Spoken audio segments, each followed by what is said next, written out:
So before we classify each of these different quadrilaterals, and now we get to use all our information to solve a real problem. So here it is. Which shape can be cut or split into two identical isosceles acute triangles? Let's talk about what this means. So isosceles, it comes from three different groups. It comes from the group of scaling, isosceles, and equilateral. And scaling, I know why, sounds like not the same. And it is like this triangle. It means none of the sides are the same.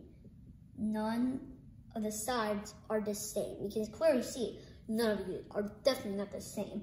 So isosceles, we go up by one step.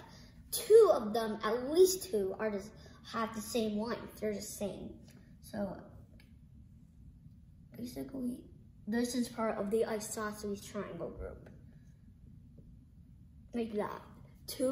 At least two are the same. And then we go up one more step, equilateral. Now, this is easy, right? Equal means like they're the same. Well, for an equilateral triangle, all of them are the same. And I wanted to know about this too. Again, I said isosceles.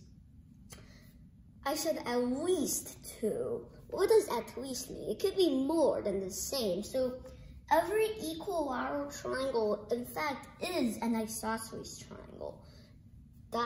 That's actually true. So now, we've classified isosceles. Now let's go to acute. Again, it also comes from three different categories. It comes from, acute, that's what we were talking about.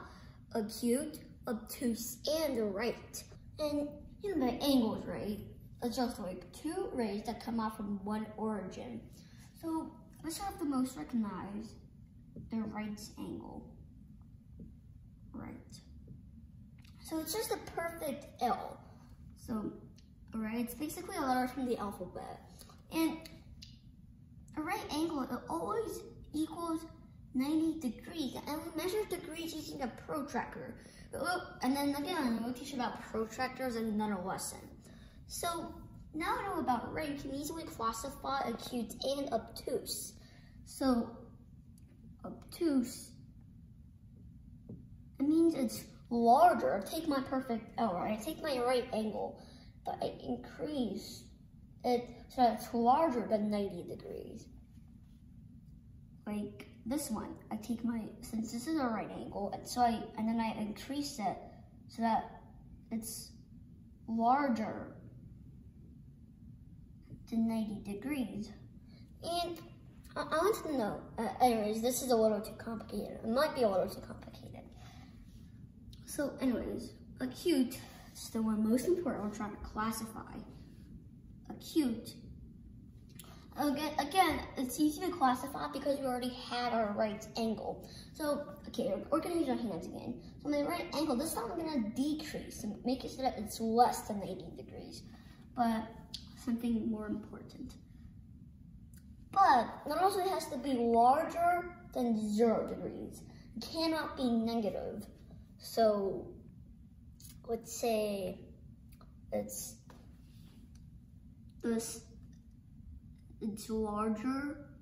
Wait, 0 degrees is smaller than an acute angle. It looks like this. I'm just gonna draw it. Acute angle. But an acute angle, it's also smaller than 90 degrees. So now we also have our acute. It means what?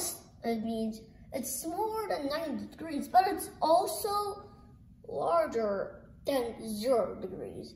So now we can take one of these shapes, and one of them can be split into two identical isosceles acute triangles.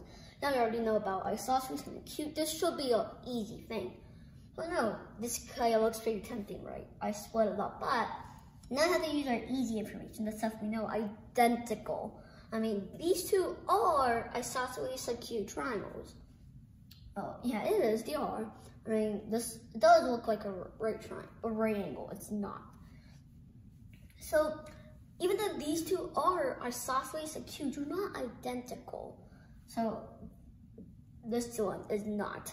So let's look at the square. Well, I can split it into two triangles, but again, we have to use some other information. The acute, this is right. This one, it's a 90-degree angle. It's not smaller. So the square is not it. So, but this diamond, I can split it up like this. It will be two identical obtuse, but if I split it up like this, I'll have two identical isosceles acute triangles, and finally, our work paid off.